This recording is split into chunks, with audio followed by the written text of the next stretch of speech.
Welcome, everybody. My name is David Hart. I'm the director of the Mitchell Center. It's great to have you here, packed house. Let's see how much people want to hear Steve's latest work.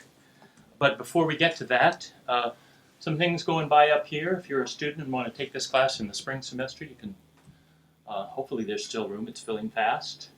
We're having a big party here this time next week. So what's that, December 10th, 3 to 4. We do awards for students and faculty and teams and stakeholder partners. Welcome to show up. You can even enter our photo competition. It was going by somewhere up there.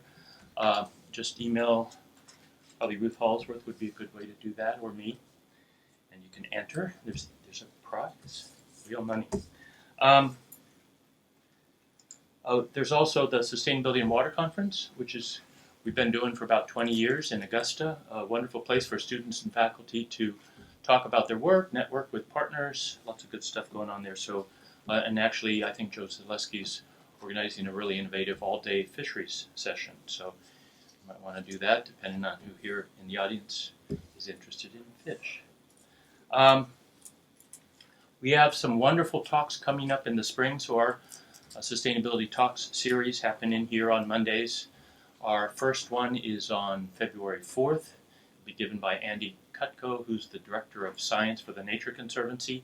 And he's really, I don't think this has ever happened here before on this campus, kind of trying to bring in a lot of faculty and students to talk about kind of the help that Nature Conservancy needs in the work that they're doing. They talk about science-based conservation, so pretty interesting to think about what that science is. And it's not just fishery science or even natural science, a lot of social science needs as well. So Mac Hunter and I and a bunch of other folks have been working with Andy to kind of pull this together. Some information has gone out to the campus community, and he'll be here to kind of interact and talk about where they're headed and how they hope to collaborate with folks from here.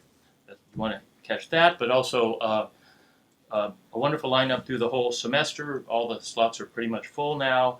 Rob Riley from the Northern Forest Center, which works on community and economic development across New York, Vermont, New Hampshire, and Maine. Good folks working on middens along Maine's coast, and Alice Kelly and Bonnie Newsom bringing together sort of an archaeological perspective, including one of indigenous view of those middens with the work of an earth scientist who's concerned about the effects of sea level rise and what that means for middens right along the shore, where they'll be in the future. Wonderful historian Brian Payne is coming in to give a talk about a historian's view of sustainability. And by the way, I just heard from a woman at the University of Oxford, E.J. Milner-Gulland, who will be giving next fall's Mitchell Lecture on Sustainability. She's a brilliant conservation scientist doing amazing work, so it'd be great to have E.J. here on October, 8th, along with Senator Mitchell, of course. So in addition to all of you being in the room, there's even virtual folks who wanted to be part of this who are listening virtually, and some of them said they can't be here today, but they want to listen later. And if you ever want to listen to any of our talks and you missed one, they're all on our website, so you can go check them out there. It's great to have Steve Coghlan with us today. He did his undergraduate and PhD at the SUNY College of Environmental Science and Forestry, and obviously he's done tremendous innovative work on fisheries, starting with that work on the ecology of landlocked salmon in Lake Ontario tributaries. Since he got here, he's currently an associate professor of freshwater fisheries ecology and obviously the Department of Wildlife Fisheries and Conservation Biology, but lots of different kinds of research on fisheries ecology and management, working with lots of different partners, state and federal agencies, native and exotic species, effects of land use on aquatic communities, looking at competition and bioenergetic factors that influence resource use, salmon, trout, bass, lots of species. Did some really innovative work over on the Sajunkadunk on dam removal. But his talk today will not be about any of those things. And it just shows how broad his interests are, that he wants to give a talk about homesteading and whether it can provide sustenance and surplus in an age of scarcity. So please join me in welcoming Steve to the Mitchell Center. Thanks very much, David.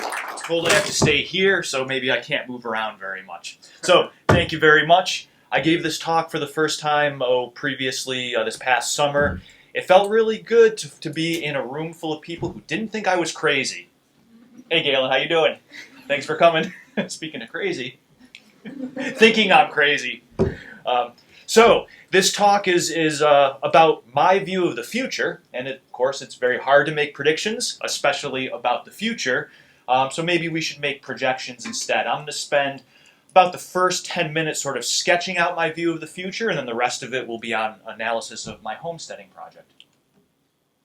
So essentially there are 4 trajectories that we could follow as industrialized civilization.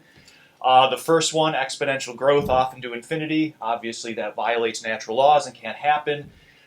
Maybe you'll see why. I think that window for green tech stability closed about 30 years ago. So if that's true, we're left with a managed decline into a lower energy future or a crash.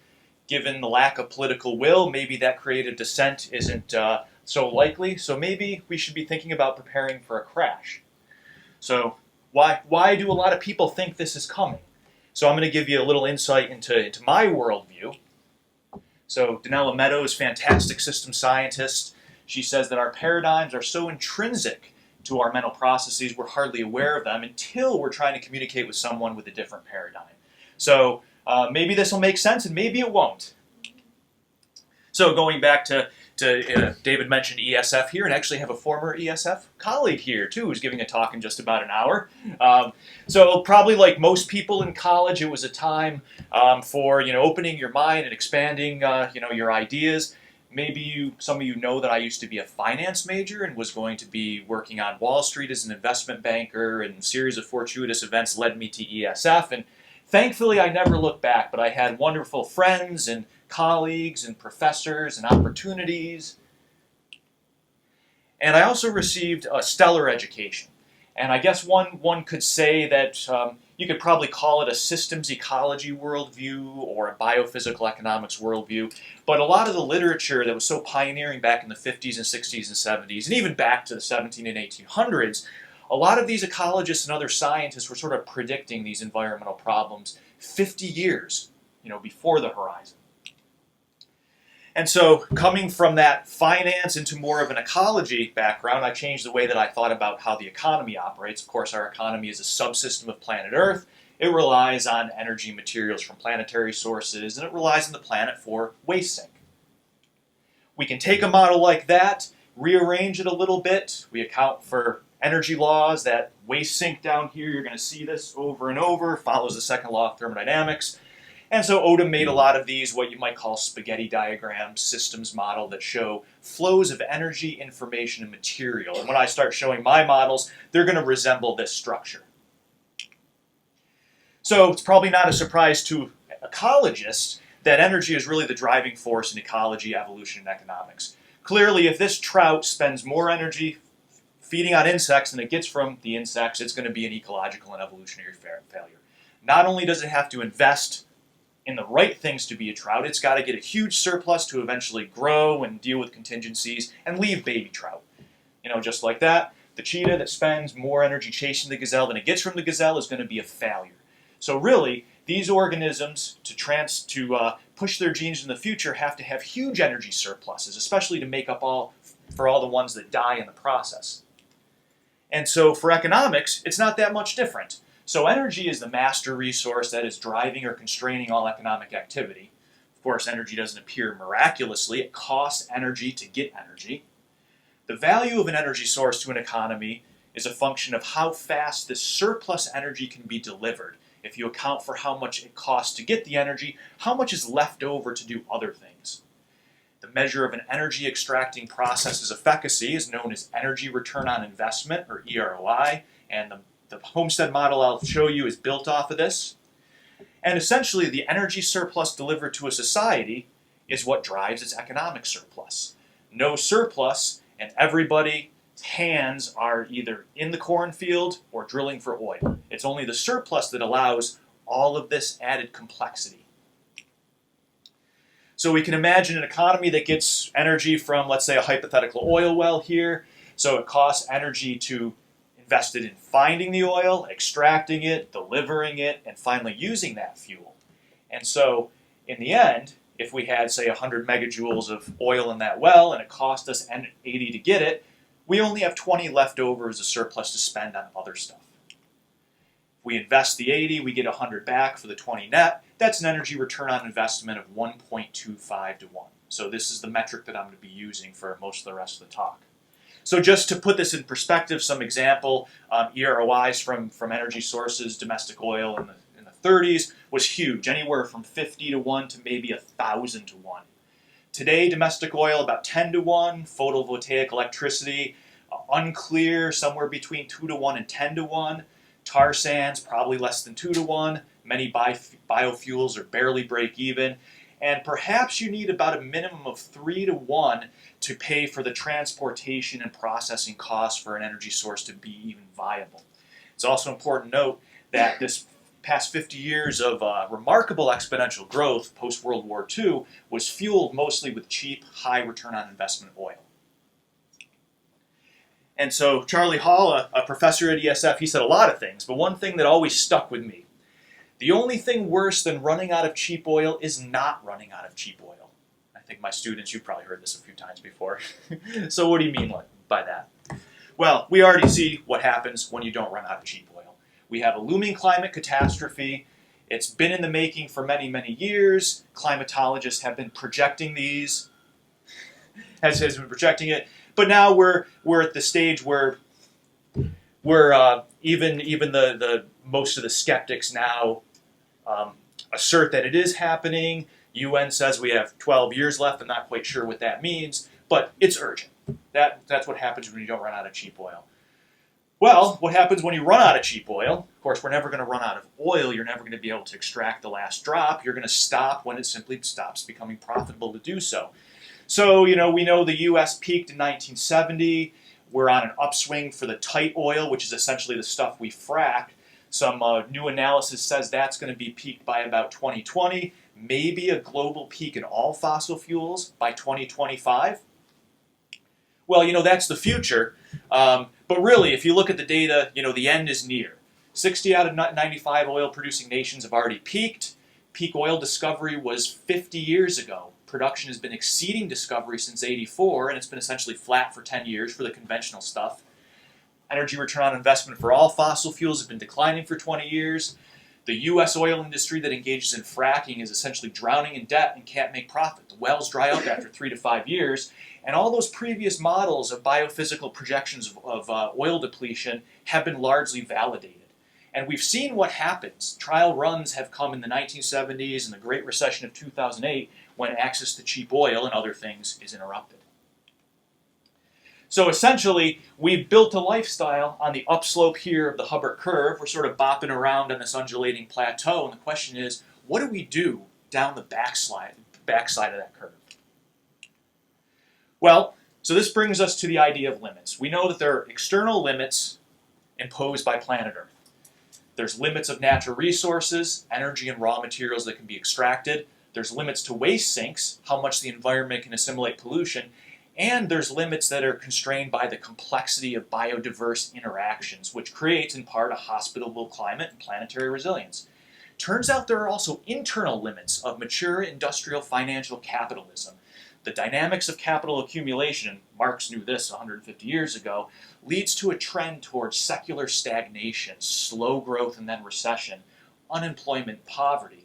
Past remedy, which always worked, was more economic growth, but it depends on cheap oil and more increasingly debt. So here's our moment in history. What happens when the economy reaches its own internal limits while global civilization reaches the external limits at the same time? Fortune cookie says it all. So, if an impartial observer looked at planet Earth, they might say the economy is growing too fast to remain within the biophysical limits of the planet, but also too slow to maintain decent standards of living for a growing population. So a system that's overshot its limits can't grow its way out of its tendency to stagnate, nor can it grow its way into sustainability. So that's where that leaves us. And so if we think about what the conundrum is, just at the time when we need to be transitioning into alternative energies, which really fossil fuels are alternative. The renewable energies are what we powered our civilization on for many years, solar and wind and geothermal and whatnot. Just the time we need to invest our economic surplus and our energy surplus in that stuff, we're going to have to be diverting that energy surplus and economic surplus to deal with climate change. So if we spend our surplus on one thing, it's not available for the other. So to think about investing in both resilience and sustainability, let's define sustainability first. I take this definition from a few people who've seen the references. Whatever we define our valued processes and functions and structures to be of a system, they can be maintained for a very long time without weakening or eroding the future ability of the system to maintain itself. So the two conditions that aren't sufficient but they're necessary: can't use resources at a faster rate that can be replenished, and of course we're doing that with fossil fuels, and we can't produce waste faster than can be assimilated by nature, and that's what climate change is. And so, go back to Dr. Al Bartlett, fortunately died a few years ago. He came up with his 19 laws of sustainability. So the first one is growth in population and or consumption can't be sustained. But of course, everything that we're doing in a society is based upon the drive for continued exponential growth as far as the eye can see. So essentially our society looks something like that. So the question is, what happens when the stream of resources dry up, when the waste sink clogs, and the internal workings of that machine gum up? That's a good question. Turns out that the projections of 50 years ago from the Meadows et al. Limits to Growth study, the business as usual scenarios seem to be right on track. Of course, that's the easy part, the growth up. The hard part is the turn down. So, 20 years ago, getting out of ESF, I had my long-term plan to buffer myself and my family as well as possible against climate catastrophe, trying to do this while industrial civilization is tumbling down the backside of Hubbard's curve. That's been my plan. So here's just my laundry list of objectives, and we'll see if my homesteading can deal with any of these. First one would be to invest my current surplus in some productive capital and technology that's appropriate for the future, where we have these convergent shocks of energy scarcity, economic decline, and climate catastrophe. Reduce my dependence on fossil fuels and complex technologies that require a lot of fossil fuels to build and maintain. To minimize entanglements with the financial system. To localize production of food, fuel, and commodities to increase my self-reliance. I don't have any illusions about achieving sustainability or self-sufficiency. Rather, I'm trying to build a pocket of resilience. I know there's a few other Argyle people in here who are probably doing the same thing. So these aren't solutions. I'm not sure if there are solutions, but I hope they're intelligent responses. Maybe they're pro-sponses because they're coming before the... Well, I ended up in rural Maine, which is exactly where I wanted to be 20 years ago. I probably don't have to describe to this group why rural Maine is very attractive, but I'll just skim over it. So we have a lot of forests. Our hydrology, coupled with the forests, is such that we have a tremendous biophysical ability to produce clean water. I like trout. I like trout fishing. I'm fascinated by cold water, especially native cold water fish. Maine still has some of these left. The brook trout are doing fairly well. The Atlantic salmon are clinging on by their fingernails. But we are undergoing a lot of river restoration and population recovery efforts, most notably the Penobscot River Restoration Project. A lot of you folks are involved with that, and we are seeing a lot of sea run fish, alewife especially, striped bass and shad coming back. So these are critical for river ecosystem resilience. Well, there's still winters in Maine, I guess, for the near future, maybe. Perhaps Maine will be a little bit better buffered than the rest of the country from the effects of climate change. Perhaps. I can't think of any better place in the U.S., and we're about as far northeast as we can get. So Maine might yield some relatively secure and resilient opportunities for dealing with climate change. We have low population density, not a whole lot of people, and for whatever reason, it might be nice to be close to Canada.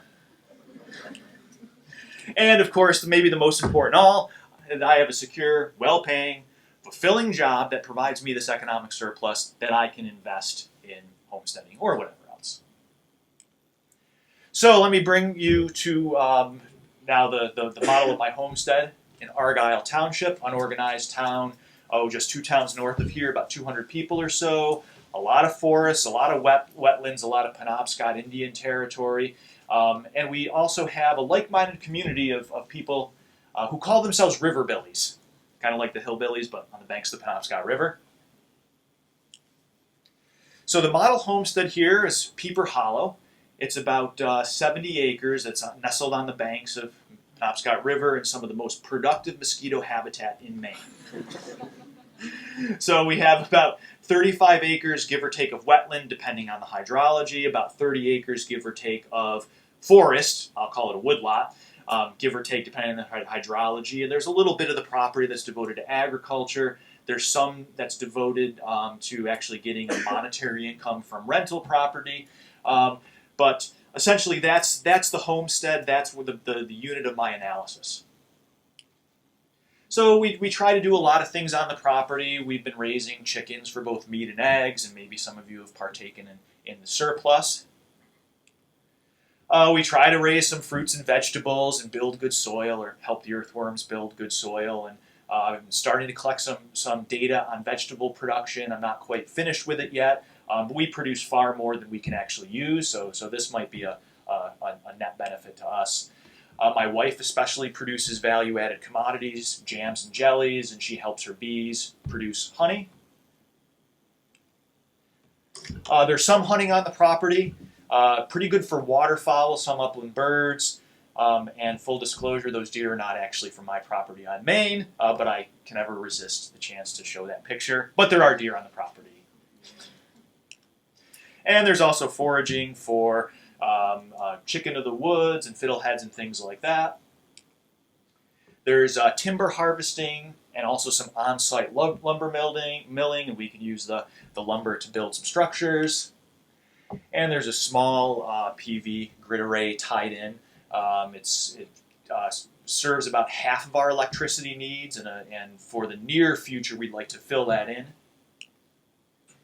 Well, anyway, so we've got all these investments, which are not insignificant for time and money. So the question is this a wise investment, or has this been just totally a waste of time?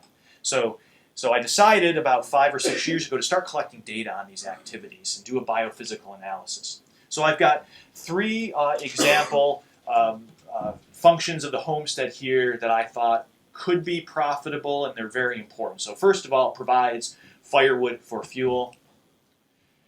Not necessarily on the property, but in the general vicinity, local lakes provide protein in the form of ice-angled fish. And then on the property, we have a lot of maple trees that can produce sap for making syrup. That could be not only luxury consumption, but also a value-added commodity for bartering.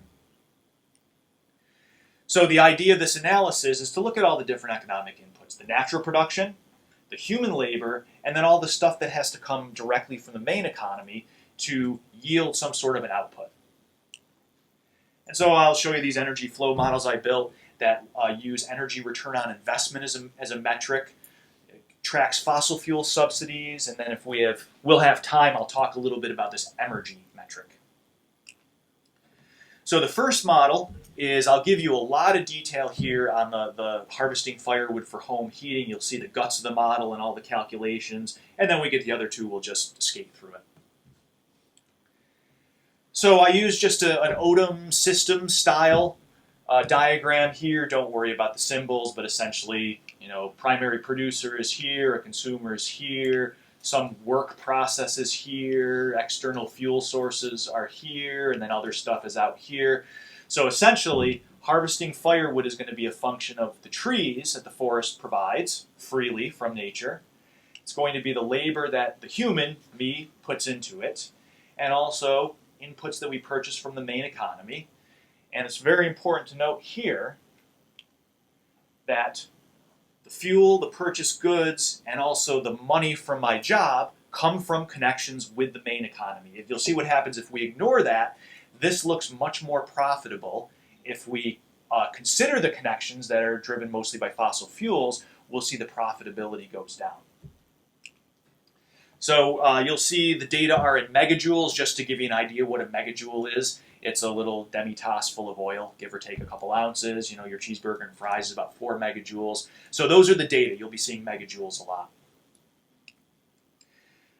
So start with the yield. The total firewood harvest, which is about the same as consumption, I have a hard time building up a surplus over time, is about 5 cords. So that stack over there on the left is about 4 cords. Each pile is 8 by 8 by 4. And then this Holson house over here is about 2 cords. So that's 6 cords worth, a little bit more than a year's consumption. So it's mostly red maple and red oak with a bit of black cherry and gray birch mixed in. And if we figure out the volume and the energy density, that 5 cords worth of firewood is about 157 or 158,000 megajoules. That's the heat for essentially the entire home heating need. So here's the process. So this is where the human labor comes in. So out in the woodlot, fell the trees, buck them into bolts, and then use a sled hauling them back to the staging area. Originally, I had plans to train dogs to do this, and it turns out the dogs are far smarter than I am. So it was more trouble than it was worth. I ended up just doing this myself. So here's an example of what, oops, sorry, let me, this is essentially what it looks like. Sorry. We're getting off scot-free. So it's a lot of that. How much of that, you may ask? Well, a round trip to the woodlot and back is about 1 kilometer, about 3/10 or 3/100 of a cord per sled load. So for 5 cords, 160 round trips, 82 kilometers hauling distance. That's over 50% of the time, and then you'll see the energy budget. And of course, this is essentially impossible without snow and ice. You see the wetland there. That wetland is impassable. Splitting and stacking is all by hand with a maul and a splitting maul and wedges, preferable in the winter because it's easiest to do the green frozen wood, and you have to air dry it over the summer as well. So those are all the human labor inputs. The question is, how do you account for human labor? So depending on where you draw your system's boundary around the human, you get very different answers. So I'm looking at it from 2 perspectives. So the first one is just beast of burden, and then the next one's Mr. Moneybags. So let's assume this human here is the beast of burden. So we model him or her just as a metabolic machine. You put in food, it generates power to do useful work, and then dumps waste in the environment. So just sitting around and existing is about 80 watts worth of maintenance metabolism, so we won't count that because that's going to be burned no matter what the human's doing. So a moderately active human doing this type of work is about 320 watts or so. And so that turns out to be about 1.2 megajoules per hour of moderate physical labor. So that's just the output from the metabolic machine. Of course, you've got to feed the machine. So how much direct and indirect energy is required throughout the entire past history of all the energy transformations to feed the machine? Well, a human operates at about 20% metabolic efficiency, so about 5 megajoules of food will lead to about 1 megajoule of work. But if this human is tied into the industrial agricultural system, it takes about 10, little more than 10 megajoules of fossil fuel to produce each megajoule of food energy. Incredibly inefficient way to produce food. It's powerful, but it's inefficient. So to actually produce that 1 megajoule or so of labor requires about 62 megajoules of fossil energy input. So a huge expense that's almost entirely fossil fuel. Mr. Moneybags isn't all that much better, but it's looking at it a little bit differently. So now let's model the homesteading human, in this case me, as a societal elite, a university professor, and by means of my relatively high salary, spending money, earning and spending money in the industrial economy, I command a huge flow of energy and resources towards my lifestyle. And I can take some of my economic surplus and invest my leisure time as well, towards my homesteading. So really, this homesteading lifestyle is subsidized by the fossil fuel-powered industrial economy via my paycheck. So not only do I have to support me going out there and walking back and forth from a woodlot, it's got to support my health care and my mortgage and my groceries and the goods and the retirement account and the dog food and all that stuff. So what does that mean? So essentially, any final consumer that spends $1 in the U.S. economy burns about a coffee's cup worth of oil, about 5.5 megajoules, and also releases about a half a kilogram of carbon dioxide.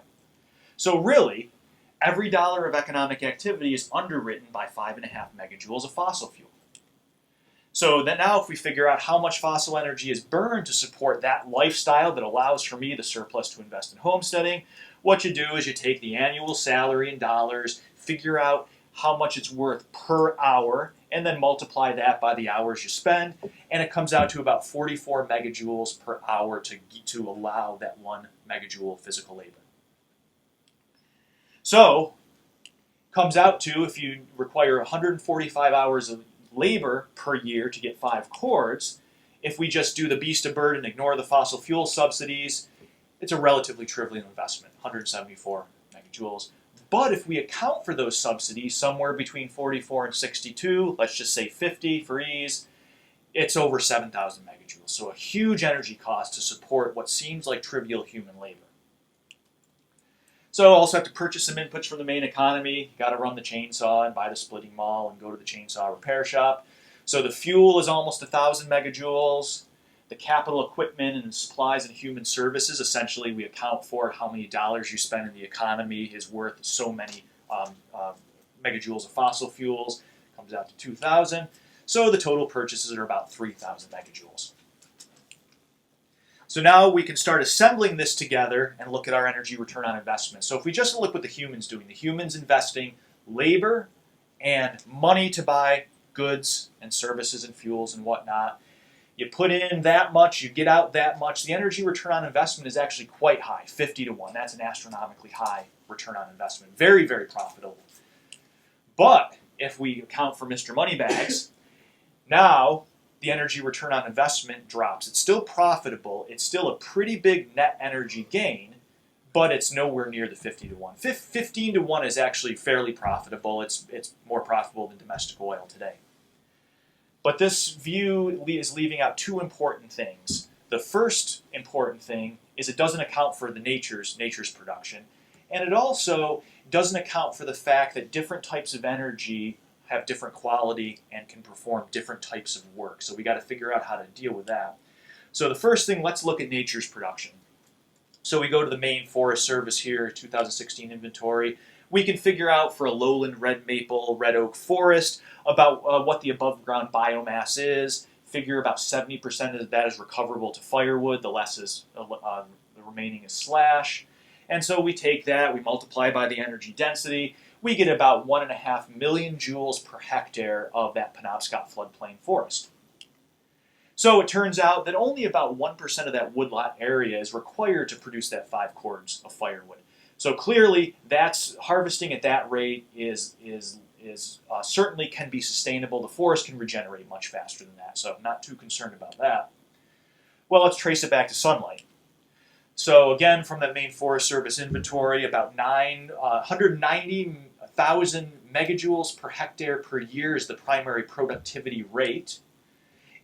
So that comes to per unit of firewood there, about 19,000 megajoules per year. How much sunlight? Well, the easiest way, maybe the coarsest way to do that, is just take the production and divide it by photosynthetic efficiency. And it turns out you need about almost 2 million joules of solar, 2 million megajoules of solar energy to end up in that firewood. Well, the problem is that the solar energy, the sunlight, is of a very different quality than the wood and is a very different quality than the human labor and the fossil fuels and all that. So we've got to expand our window here and look at energy a little bit different. So we go back to Howard Odum. And so he views ecological and economic work as transforming abundant low-quality energy into a smaller quantity of smaller quantity of high-quality energy, plus also a lot of waste. That's the second law of thermodynamics. And we can take those energy transformations, connect them in a series according to how much of one type of energy is required to be transformed into another type. So, everything has energy content, but not all forms of energy are equivalent. The quality varies. They don't have the same capacity to do the same types of work, depending on what the system is doing and what intensity is required.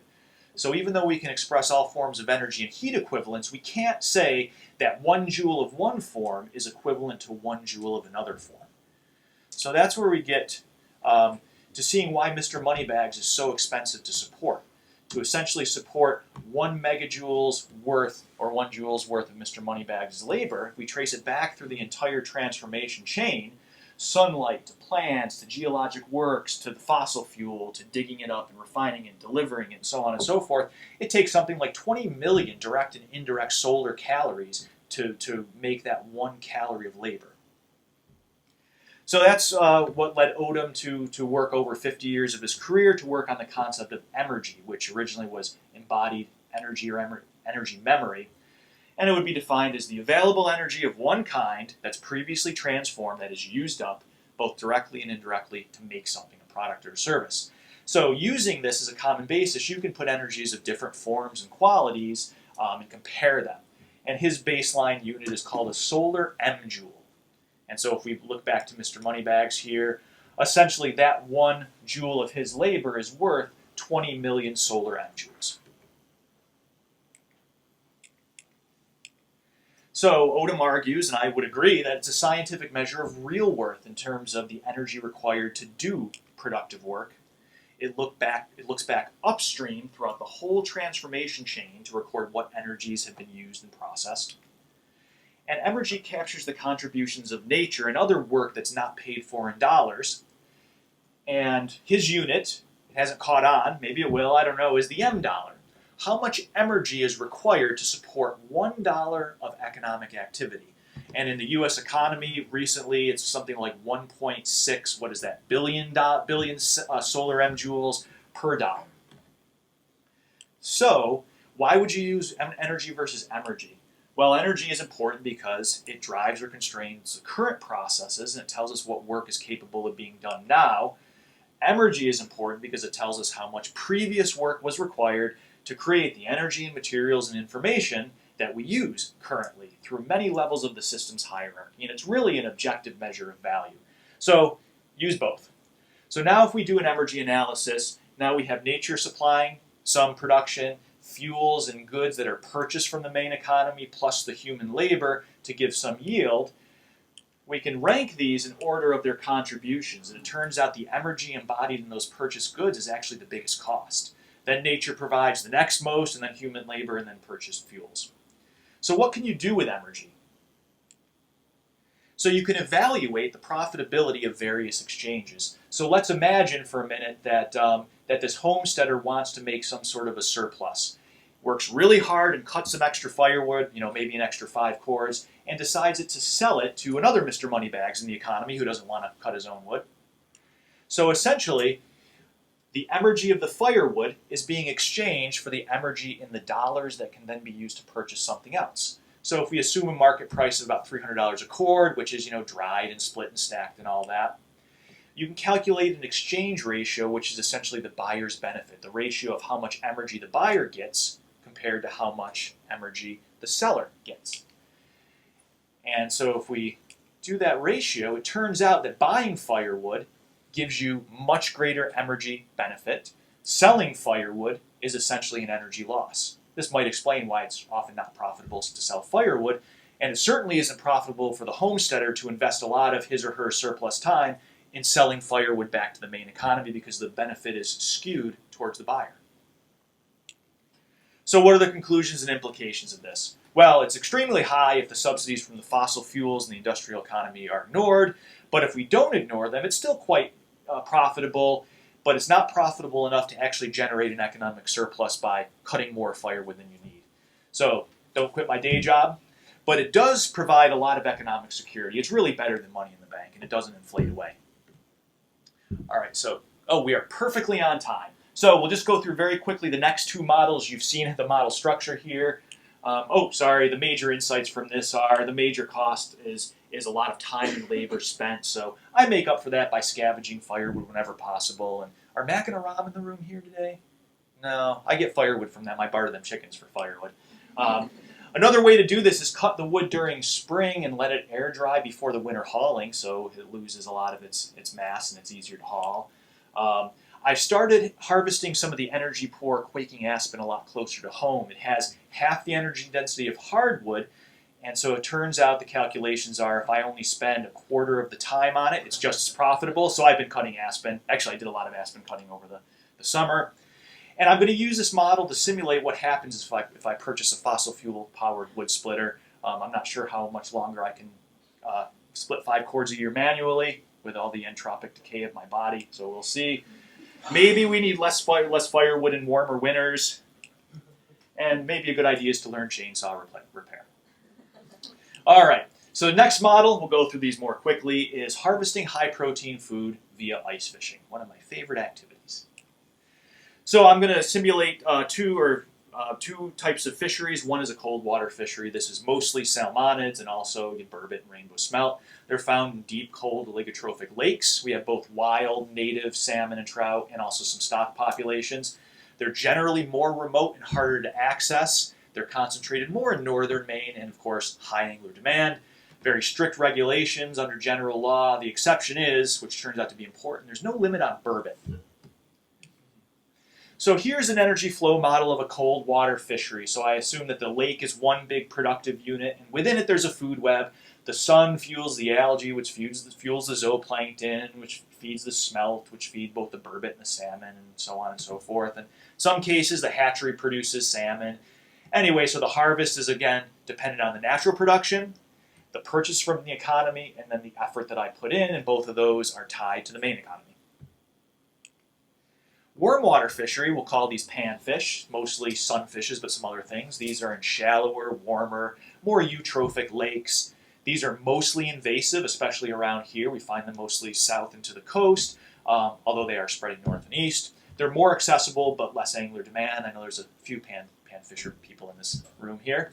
Essentially, there's no regulations on most of these, so theoretically you can have unlimited harvest. And the warm water fishery food web model looks about the same. Zooplankton feeding the small fish, feeding the panfish, and there's also some invertebrates in there. Also have to purchase fuel and goods and bait and work at a job. So I'm going to present some partial or complete harvest data from lakes in the general area of Argyle over 3 seasons. The blue stars are cold water fisheries, and the yellow stars are warm water fisheries. So just an idea of the difference in success rate between the two, just a frequency of distribution here, how many fish I harvest per trip. So the blue's the cold water, the red's the warm water. You can see most of the cold water trips are 0 fish. And then, sometimes I'll have a good day and come home with 45 to 50 fish from the warm water, but pretty much cold water fishing, as you can see, is an unproductive activity. So a typical harvest is like that, a big goose egg. Success is a burbot or 2, maybe 3. Of course, some people are more successful than others. I couldn't resist John. John caught a beautiful, a 21-inch landlocked salmon out of some place that won't be named. Oh, and I've never caught a fish out of that pond. He comes from the first time and just gets one right away. Beautiful fish. Warm water fisheries are more productive. So that's a okay harvest for an early season or a short day, a couple hours after lab one afternoon. That's a good harvest, but not exceptional for a place like Herman Pond over 3 or 4 hours. Mr. Dembeck has had a couple days or years like that. But really, to fill the freezer requires more than just a small handful of good days. This requires a sustained effort. So let's go through some data. So let's look at harvest in context of what the protein requirements are for an adult male. That's me. So warm water and cold water, I use black crappie and burbot as an example species. Use Herman Pond versus Schoodic Lake for cold water. So the total harvest, this is just biomass of whole fish. 10 times more biomass from the warm water than the cold water. We figure out how much of that is inedible, throw it away, give it to the skunks, and then how much is left for a fillet, which is edible. energy density, how many megajoules per kilogram worth of protein in that fillet. And so now we see how much energy is actually being returned from those fillets. Our average yield is over 10 times higher from warm water than cold water. And if we figured out how many trips are required annually to support one adult human male with protein, it can be done with warm water, and it's essentially impossible with cold water. And then if you figured out if there's an adult female at home too who wants to eat, double that. So what's the metabolic work? Well, it's aside from driving to the sites, it's all hand augering and pulling a sled and sitting there and jigging and withstanding the cold. Well, again, we can look at it in two different ways. So we have about 85 hours of labor warm water to 104 cold water. About 4 to 5 hours average per trip. That's ice time, not including driving time. So beast of burden here, it's a pretty trivial energy expenditure, but looking at Mr. Moneybags, it's a huge energy expenditure, accounting for all those fossil fuel subsidies in human labor. So we purchase a bunch of inputs, gear and tackle and bait, and of course this is heavily reliant on a high-tech fish finder. It would not be worth fishing without a fish finder. And so we come out, the purchased inputs are about the same, about 2,000 megajoules for each. It's expensive to buy bait for cold water fish. You got to buy rainbow smelt, and those are expensive. So let's look at the energy return on investment. We've got our yield that we've already found. We've got all of our inputs, the purchases, plus the human metabolism, two different ways. Well, you can see the energy return on investment is far less than 1-to-1. It's a net energy loser. If we ignore the indirect fossil fuels, we have to invest 20 to 300 megajoules to get back 1 megajoule of protein. If we account for the fossil fuels, we have to invest 60 to 1,000 to get 1 megajoule of protein. So we've had this conversation on the ice before. Is this energetically worthwhile? Well, you can see that. So how much natural production is required to support the harvest? We can go in the literature and find some published production to biomass ratios. I'd love to actually collect data on Herman Pond for this, but let's use the literature.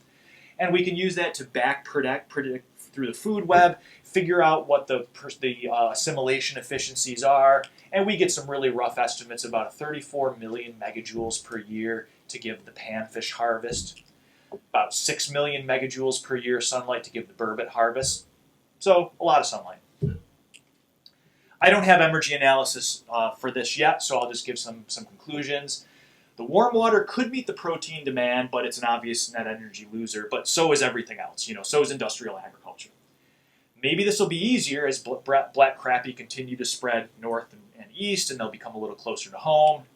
Cold water fishing, I might as well sit home and watch NASCAR, watch the cars running around the track for what a waste of energy it is. And maybe there won't be cold water fish for too much longer with their shrinking range. I know, I don't like to think it either, but... So I really have to weigh my psychological satisfaction, my well-being, versus the constraints imposed by climate change and also economic shocks. If we can't afford to drive these long distances and waste time at these cold water places. So I've been mentally preparing for an ice-free future and maybe starting to concentrate more on open water pan fishing during the springtime. And I suppose if I ever went into survival mode, I could always eat Penobscot River smallmouth bass. Those are easy. Don't mind a little mercury. And then we'll be right on time, about 3 more minutes. So the final model is maple syrup production for luxury consumption and maybe bartering the surplus. Again, an energy flow diagram coming from the forest, a whole bunch of metabolic work that we do, and then purchasing, again, fuel and electricity and goods, and eventually maybe bartering that with friends, probably not with enemies. So tapping and collecting and hauling, the only mechanization here is that power drill. Boiling is done outside on a really simple concrete stove. Finishing and canning is done inside, mostly on a wood stove, but then eventually on the electric stove. Just to give you an idea of the variability in maple production over the course of 4 years, the yellow is the most recent, and this shows the seasonality as well. Last year was an incredibly productive harvest, but you'll see that it was a lot of energy expended for not a huge amount of return. So the summary have mostly red maples, and I've heard that sugar maples are better. I'm not quite sure I believe that. The sap sugar content can range anywhere from 0.5% to 5%. Syrup finishes off at somewhere around 66-67% sugar. The major drivers of these are essentially beyond my control. The tree condition, the weather, and the climate, but also the previous fall's mast is a big determinant of how much sugar the trees will put in their sap.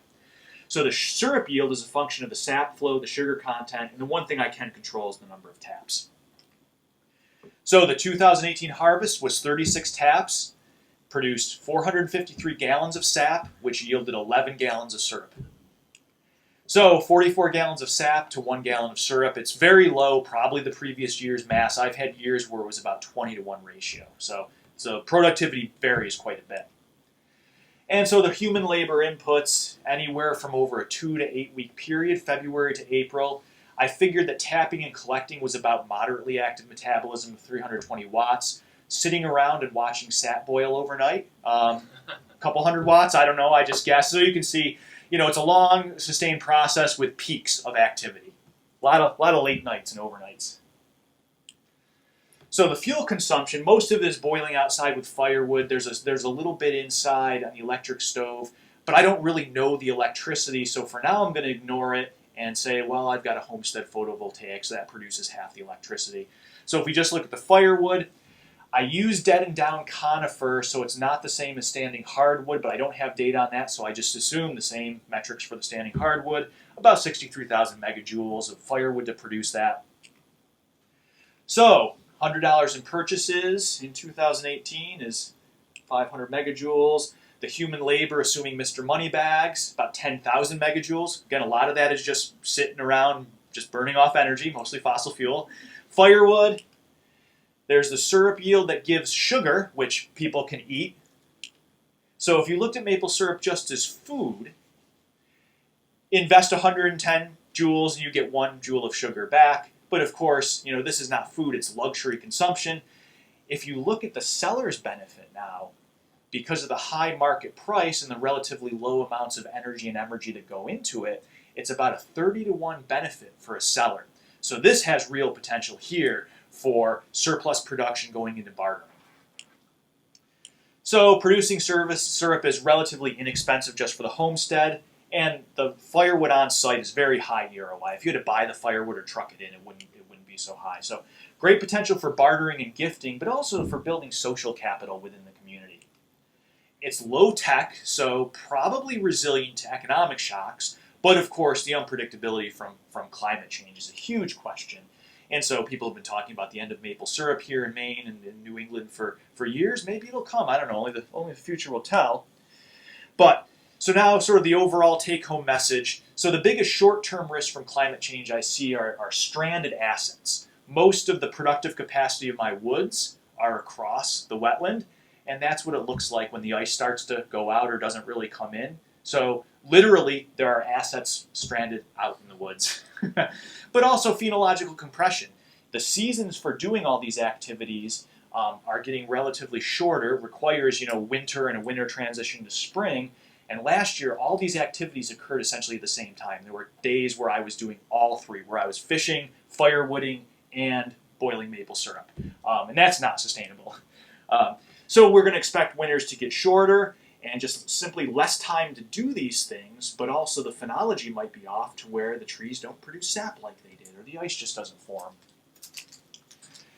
So, can I weather economic shocks? I don't know. We'll see. The point is, as I can predict that I should be making wise investments now that hopefully will pay off in the future. So, getting my photovoltaic increased and also getting it off-grid is going to be very important. Maybe learning how to repair small engines is going to be very important, and that's my next step. I should pay off my mortgage and steer clear of debt and default. Don't want to be tied to the financial system when the economic shocks ripple through. I'm not counting on my TAA CREF. It's sort of stuck in limbo, and I'm not allowed to liquidate it. We'll see if it's around in 20 years. But maybe the most profitable thing to do is to work on rebuilding our community, very localized with some like-minded neighbors. And there are a couple here today. So maybe I don't have any answers. Maybe you can tell me what you think. I'm not quite sure what the long-term resilience and sustainability is of this homesteading in the face of all these convergent crises. I think there are worse things I could be doing with my time and surplus energy, but we'll see if it pays off. So that's all I've got. I'll open it to questions.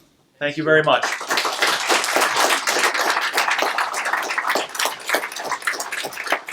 Go. Are you going to look at chicken production and vegetable production? Does that maybe something you Yes. find will really be beneficial?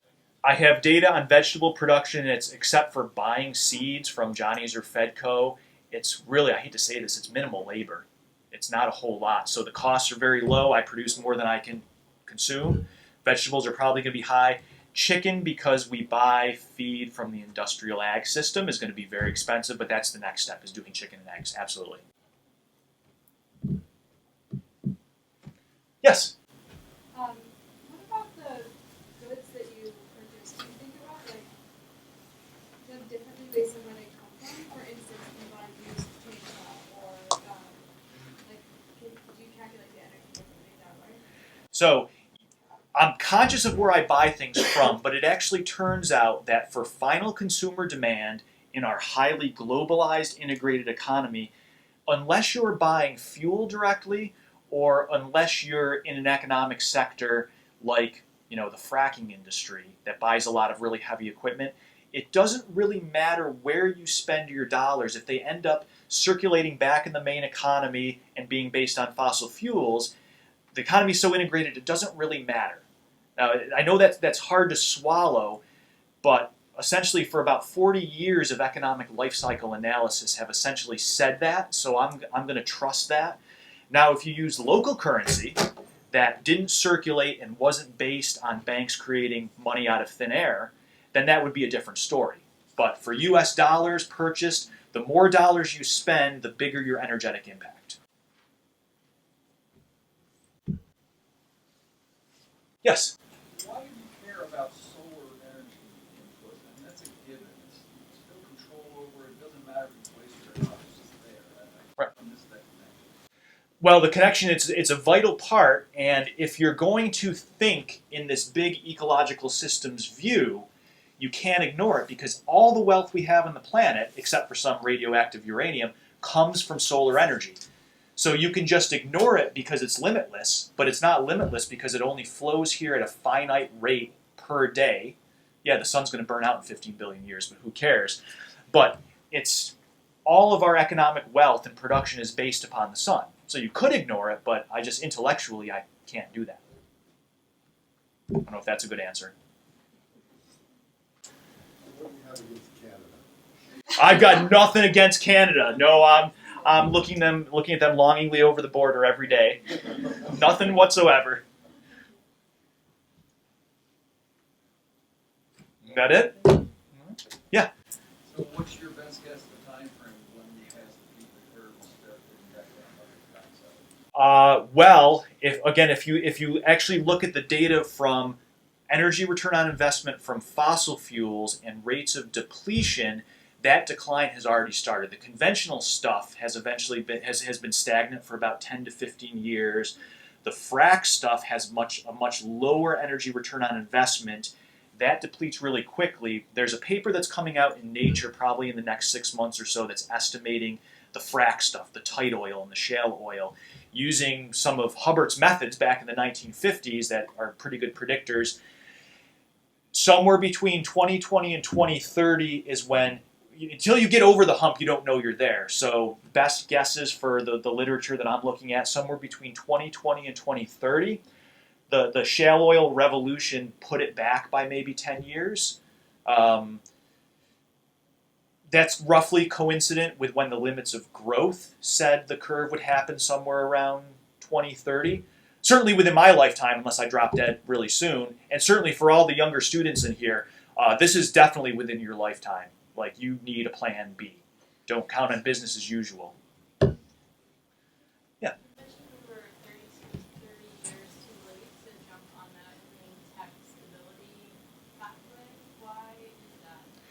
So, and then I'm getting this from ecological footprint analysis and the Meadows et al. Limits to Growth study. So essentially what they said was the human population exceeded the global carrying capacity, if you look at ecological footprint analysis, somewhere around 1980 to 1985.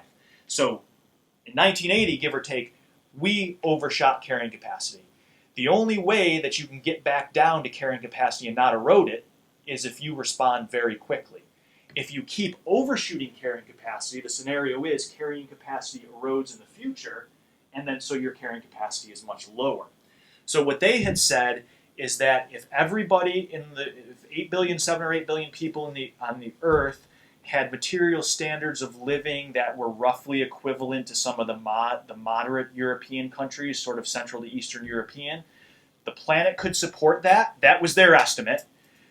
So given that timeline, that's about 30 years too late. We already need, Americans need, 3.5 Earths to support our lifestyle, and overall 1.7 or something like that. We're far enough beyond carrying capacity where just a little minor adjustment and a dip down is just not, it doesn't seem practical or realistic. Doesn't seem possible. So I bet we could keep talking for a long time, but we're at 4 o'clock. If you want to talk to Steve, please come. I will stick around. Thank you very much, David.